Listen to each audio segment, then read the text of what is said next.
The Speaker recognizes the gentleman from Butler County, Mr. Ellis. Thank you very much, Mr. Speaker. I rise today, obviously, in support of House Bill 790, and would like to thank the chairman on both sides for the diligence that we've had over the last several months putting this package together. And quite honestly, I think it's a fantastic product, but I also think that tonight is a fantastic night. You know, in your career, you'll have 3 or 4 memorable votes. You'll have a lot of votes, but some that are just going to stick out. And for me, I've been here for 8 years waiting to make this vote, and I get to make it tonight. And I appreciate the debate on both sides. The new gentleman from Allegheny County and Philadelphia County, the passion that you guys showed in your speeches was fantastic.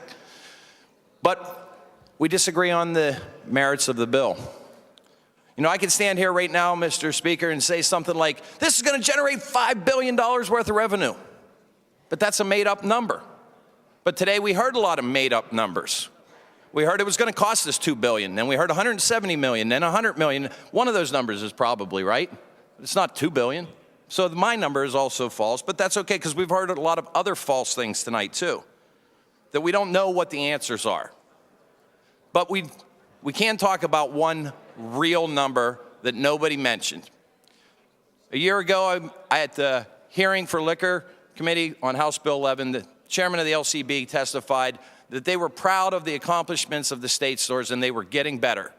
In fact, Mr. Speaker, they went from 54% approval to 74% approval from the customers. 74%, Mr. Speaker. That means that 1 out of every 4 people that goes to get alcoholic products from Pennsylvania is disappointed.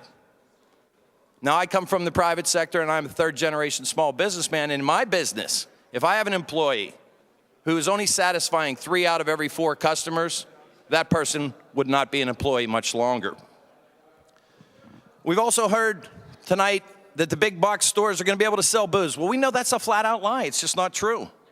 And the one that really drives me crazy, because I am from a beer distributor family, is this notion that we're going to drive the mom-and-pop beer distributors out of business.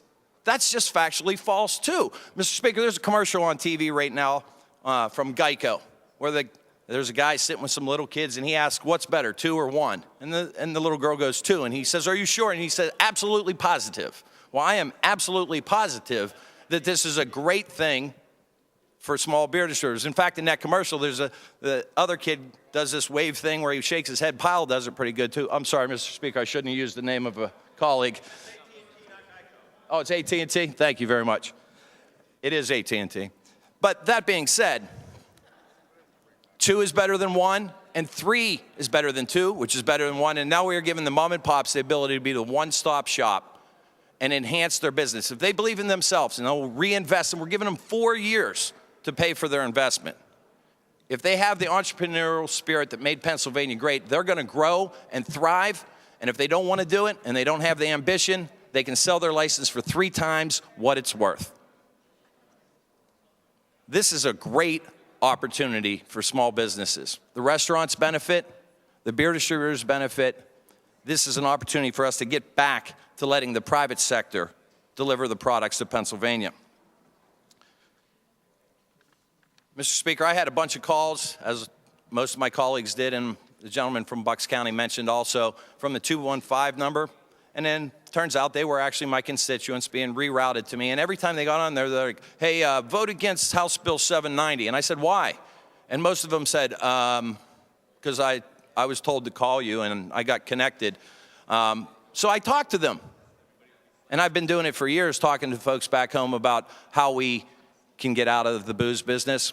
And most of them, when they understand what we're actually trying to do, not the stuff that has been proposed in the past, but the stuff that is in this legislation right here in front of us right now. Most of them said, well, that seems really reasonable. That seems like something I should be for. And so I think what we have the responsibility to do here is debate like we did tonight. And we disagree all the time. But we have to be honest about what we're talking about. This process, and I heard that we're rushing the process. The fact of the matter is, this process that we are going through is the most open and transparent process that this Commonwealth has ever seen, thanks to the rules that we've implemented under the last few years. I'm proud to say that I'm going to be working 3 years, sorry.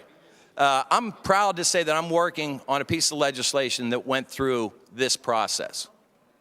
I would have liked to have done it 8 years ago, Mr. Speaker, but I'm going to have a chance tonight. I know what the folks in Washington State went because, like my colleague from Allegheny County, I too took the time and my own expense and went to Washington, and I met with folks. And while a lot of the folks that were selling the alcohol were telling us what they thought, I was talking to the people that worked in the stores. I was talking to the people that were coming into the stores. It is a very positive experience. I think the numbers will bear it out in the future, that it is a very good opportunity for Washington State, and we're going to have a similar opportunity here in Pennsylvania.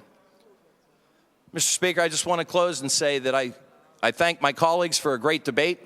It's been a night, and I told someone that while it might not have been that much fun now, I think history will remind us that these are the fun days when we get to get together and have an honest conversation, and we move forward. And I'm proud to be voting for House Bill 790, and I encourage my colleagues to do the same. Thank you very much, Mr. Speaker.